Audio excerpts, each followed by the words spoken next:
Okay, very good, everyone. Erev Tov. This evening, of course, we will be discussing Parashat Vayeitzei.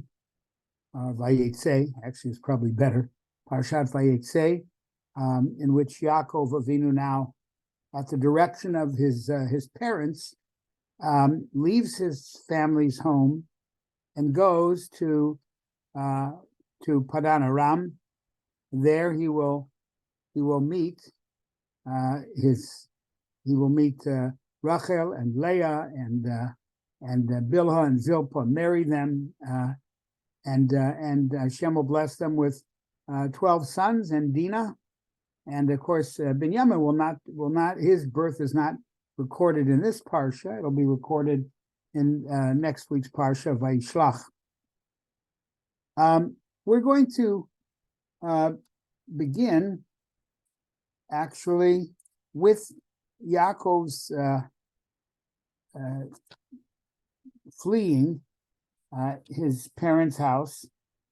First, of course, he manipulated to get the Bechorah from Esav. That wasn't so difficult. And the reason it wasn't so difficult is because Esav himself did not see much value in it. He says, "Hinei anochi holech lamut, lama zeli bechorah." If I'm going to die, I don't need a bechorah. I don't need a firstborn privilege. It's simple. It's simple interpretation.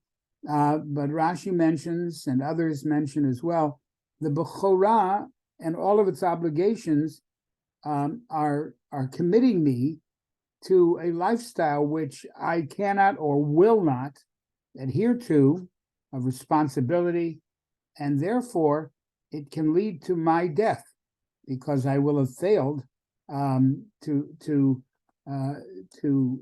live up to the obligations of the Bechorah. The second element where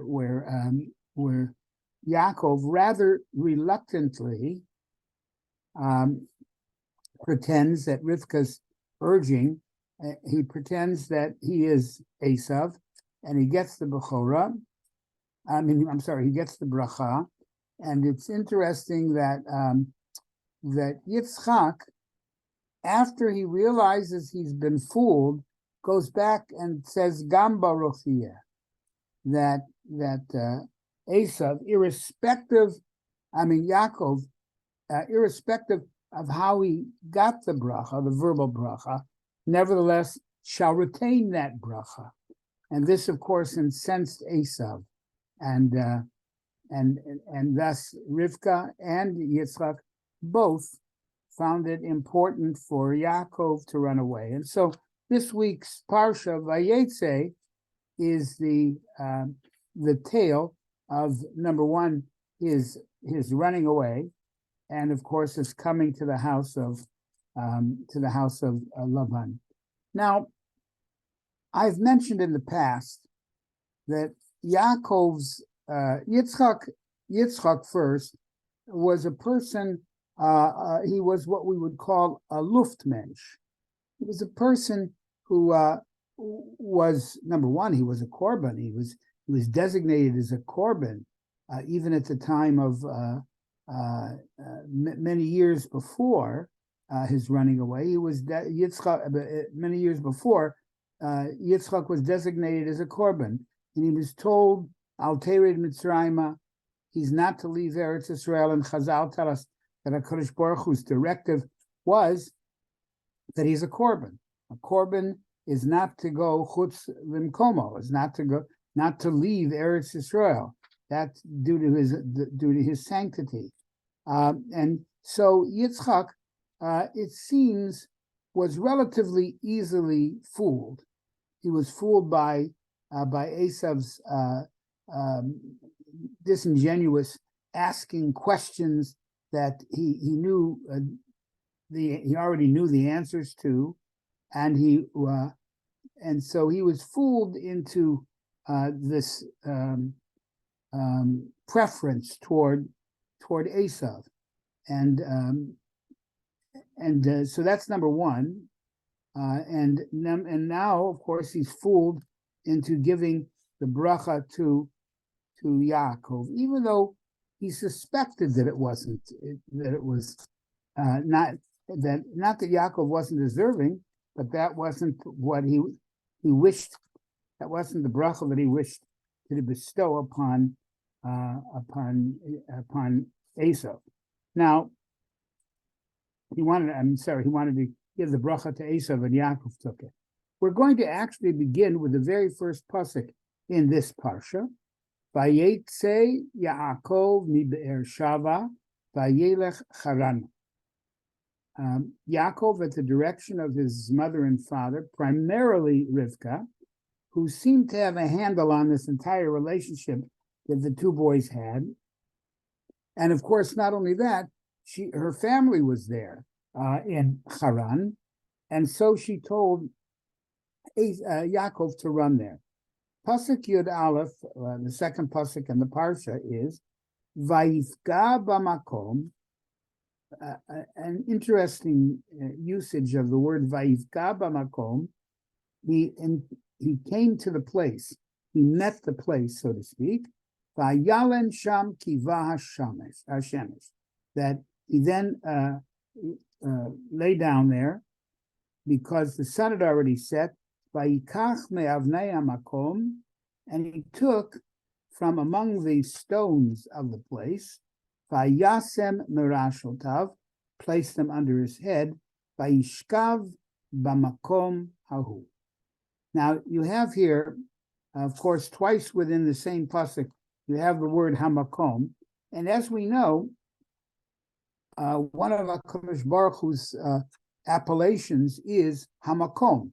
We know whenever we visit a mourner, at least Ashkenazim say, the Sephardi minhag is different, but it doesn't matter.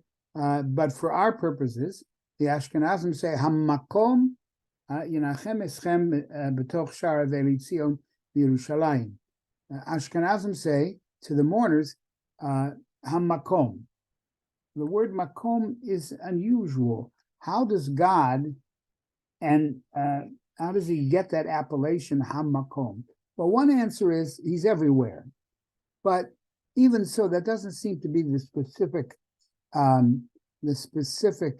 answer to the question of why is he called hamakom here. We know that God is everywhere, but one of the answers is that HaKadosh Baruch Hu grants, may God, who is the master of all space, grant to the mourner space. When we become avelim, when people lose someone that they love very dearly, so they seem displaced, as in displaced persons. They cannot find a place for themselves. So HaKadosh Baruch Hu, who is the master of all the physical world and the spiritual world too, but the physical world is, we beseech HaKadosh Baruch Hu hamakom, to the one who is the master of all space. Yinachem etchem, he grants you consolation and comfort. In other words, to once again find your space again, and then of course among the mourners of Zion and Yerushalayim.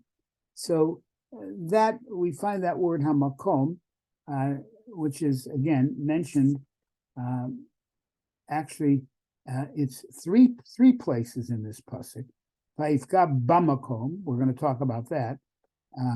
He encountered the place. Vayalen sham kiva hashemesh, and then he lay down there. He slept there. Vayikach me'avnei hamakom. Vayasem merashotav. Vayishkav b'makom hahu. So we're going to focus right now, though, now that we know a bit about the idea of makom, we're going to focus on the word vayifga. The word vayifga, we normally mean he encountered the place, he got to the place, but Chazal see a different usage of the word vayifga.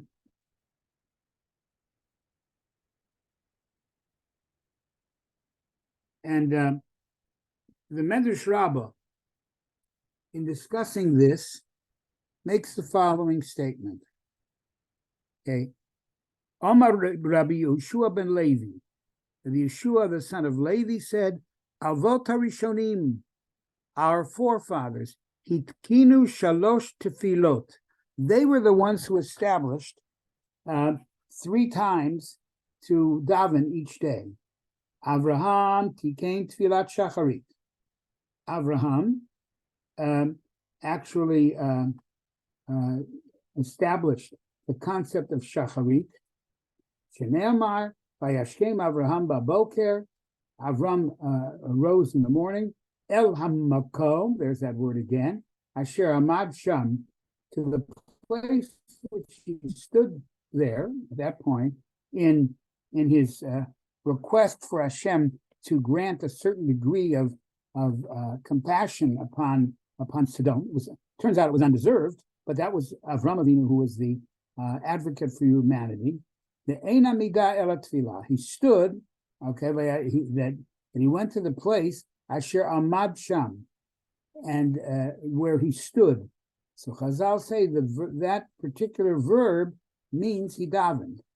Ela Tefillah Shneimar Vayamot Pinchas Vayipalel. So Avram Avinu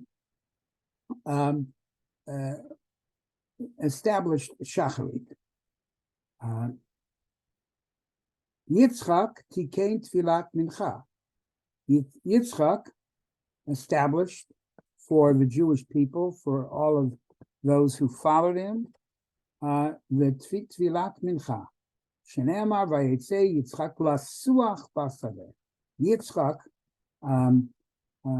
here, while he's waiting for the arrival of Rivka, he davened mincha at a place called Be'er Lachai Ro'i. He went there often, it seems. The Ein Sicha Ela Tfilah. The term, at least the biblical term Sicha, has the implication of prayer. Shene'amar Eshpoch Lefanav Sichi. David HaMelech in Tehillim says that I shall pour out my prayer, my speech, and that would mean, according to Medrash Rabbah, Sichi then would be his daven. Yaakov, he came Tfilat Arvit. Yaakov comes along and establishes the evening prayer. Shene'amar Vayifga B'makom. The Ein Pegia Ela Tfilah.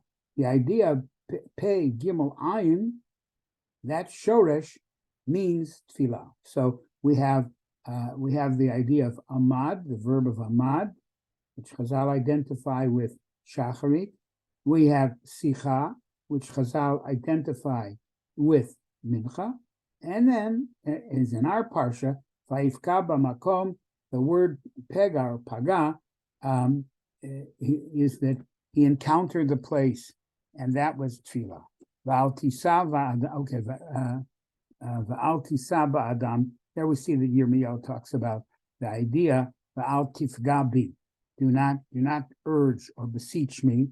And of course, Tfilah has one of the components of Tfilah is the urging or pega, the urging of a person for Hashem to grant them whatever it is that they are seeking. Now, of course, and then this is the Medrash Rabbah that's talking. Now, this parsha has within it bookends, actually, because we see that Yaakov Avinu, when he comes to the place, and whenever it says the presumption is we know which place it is, but actually Chazal tell us that there's really a machloket as to where it is. Was it Har Moriah? Was it south of Har Moriah? And therefore, when Yaakov Avinu had the dream itself had a ladder which extended upwards from where he was all the way on sort of like on not a diagonal, but on an incline with Yerushalayim and Har Moriah at the center of it. Now, at the very end of the parsha, at the very end of this parsha, once again, as I said, it's bookends, which means to say that that the beginning and the end have a great deal in common, especially linguistically in common. And at the very end of the parsha itself, when after Yaakov flees, once again, Yaakov runs away from a place that he had been for many years. He runs away from Lavan's house, and Lavan chases after him. That's a little different than what Chazal, than what the Avot and Imahot did. They actually, Yaakov Avinu ran away at the behest of Rivka and Yitzchak. Here, Yaakov runs away, but on his own, he runs away from Lavan. And it says, Vayashkem Lavan baboker, Lavan finally catches up to Yaakov. They make a pact using stones. Once again, when Yaakov Avinu gets to the place where we're on here, Vayifka b'makom, there the Torah goes out of its way to say Vayikach me'avnei hamakom, and he placed it. He took from the stones of the area, placed them under his head, and then he built a matzeva. He built a monument out of stone, and of course his dream involved angels going up and down the ladder. Here at the very end of the parsha, once again Yaakov finds himself running away, and in this case he's caught by Lavan. They make a pact, but the pact is made with stones. He tells his servants to gather stones, and he and Lavan made a pact over and around the stones themselves. And then Yaakov Avinu made a matzeva. Matzeva means that was a monument in which stone or stones remain upright and are kept upright, and therefore this is almost identical in terms of what happened at the beginning of the parsha. Vayeshkem Lavan baboker vayanashek levanav v'livnotav. Lavan then kisses his family, vayivarech ethem, and he blesses them. Vayelech vayashav Lavan limkomo. Now Lavan now goes. There's that word makom again. He goes back to his place. It doesn't say he went back to Aram Naharayim or he went back to Nachor, but limkomo. Now we find once again, makom seems to be a very simple word. His place. We use it.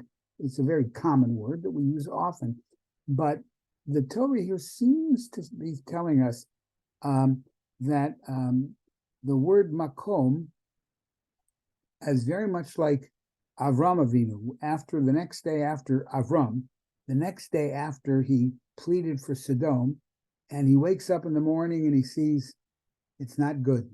Sodom is destroyed, and then the Torah there says Vayashav Avram limkomo, that he returned to his place. And we find a similar phrase, Vayashav Bilam limkomo, that Bilam also went back to his place. You know, oftentimes when we use the term place, a person should know his place. We say that in English, and it seems even in the Torah, it's the same thing. Each of us needs to know our station in life. Sometimes we rise to the occasion and elevate our status and station. Other times we unfortunately don't meet the standards and we go down. So when it came to Avram Avinu, he actually deigned to argue with HaKadosh Baruch Hu, respectfully, beautifully, but argue with the creator of the universe. And then when he realized that all of his pleas were of no avail because of the fact that Sodom deserved and needed that punishment, He went back to his place. For a few moments, Avram Avinu actually was a human being who argued with God, argued on behalf of people who certainly we would not consider worthy of argument, but he returned to his place. Here, Lavan, after 22 years or 20 years in unfortunately deceitful behavior, when it came to Yaakov, now we're at the end of the parsha. Once again, the Torah tells us again, uses the phrase "Vayashav Lavan limkomo." He had the zechus of having a son-in-law 4 times over, a son-in-law like Yaakov, one of the pillars of the universe, and that in itself elevated Lavan's status. But in the end, they made a pact, and the two never saw each other again. Lavan went back, Vayashav limkomo.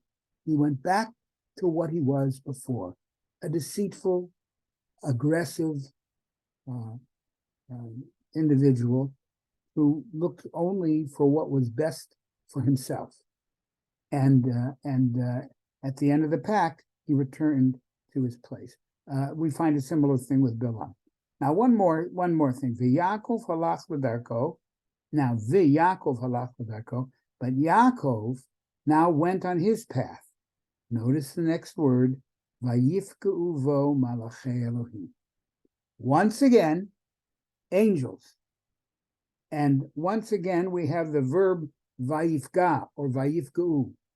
Now, the Be'er Yitzchak, who is a commentary on Rashi, in explaining what is the essence of the word paga, he says it's two entities that move toward each other. If we say there was a pega in a negative sense, it means that you have two entities that it appears randomly are drawn to each other, and there's a confrontation which exists. That's in a negative sense. In the positive sense, indeed, two entities are drawing close to each other. HaKadosh Baruch Hu, Yaakov initiates the prayer. Vayifga b'makom. He confronted or pleaded b'makom with God. Now, by the way, Ibn Ezra points out that the word hamakom is never used in Tanakh to mean Hashem. Only Chazal use this terminology where we call Hashem hamakom. Here in Esther as well, Revach v'hatzala ya'amod la'yudim mimakom acher. Either Esther acts, or what the salvation of the Jewish people will come mimakom acher, will come from another place. But Ibn Ezra says that's only Chazal say that it's referring to HaKadosh Baruch Hu. It's sort of a double entendre on the part of Mordechai. But here we see once again, V'Yaakov alach b'darko vayifka'u vo malachei Elohim. They confronted, they met with Yaakov Avinu, and these angels escort Yaakov Avinu into Eretz Yisrael. That we will see in next week's parsha of Vayishlach. And so, what do we see here? How Chazal used the word paga, which always means some sort of encounter, some sort of interaction between two entities. If it's the Malachim and Yaakov, that could be, and it could be, of course, when we daven, it means, and that's, I think, a very powerful image that we have.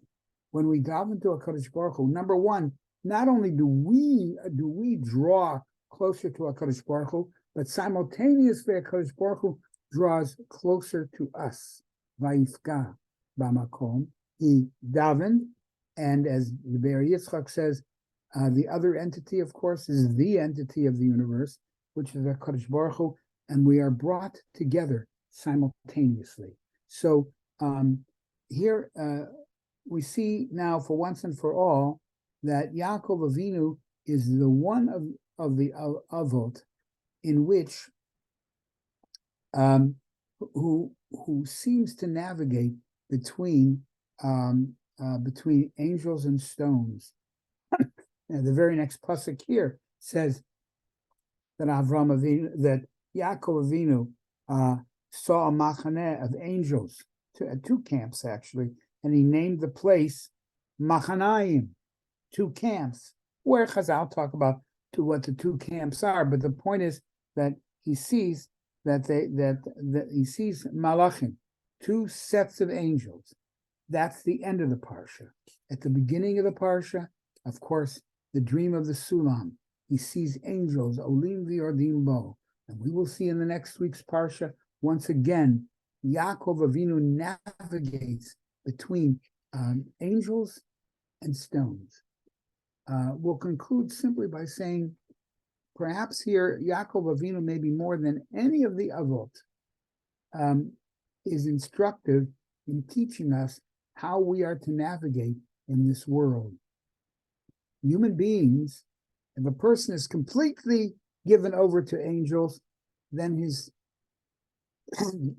influence in this world is greatly diminished. He's a, quote, Luftmensch. He doesn't interact with the world or the people in this world. On the other hand, when we exclusively engage ourselves with the material world represented by the stones, then of course we fail in our mission to be godly people as well. Yaakov Avinu taught us through constantly interacting with angels and stones here twice and other parshiot as well, that Yaakov Avinu understood the material world and lived in the material world, but of course he was quite at home with angels, as we will see in next week's parsha as well, at the very beginning of Parsha Vayishlach. So that may be the lesson for all of us. Each of us has to know how to interact with the material world that's represented by the stones. That means it means we have to be able to make a living. We have to be able to understand other human beings, and because human beings, of course, have emotions, and Yaakov Avinu certainly had emotions and had many emotional interactions. But also we need to know to be as comfortable as we can possibly be with those beings and that extraterrestrial world in which he lived, and we have to navigate as well. That balance between living in a material world with a spiritual neshama, which is ours. So we'll pick it up next. Excuse me. We'll pick it up next week. I want to wish everyone a joyful week, and those who celebrate Thanksgiving, enjoy it. Be grateful, no matter who we are, for this remarkable land in which we live, and of course, each and every day to be thankful for what we have. So Shabbat Shalom, everyone, and hopefully we'll see you next week. Okay, good Shabbos. Thank you. Yeah. Good Shabbos. Shabbos.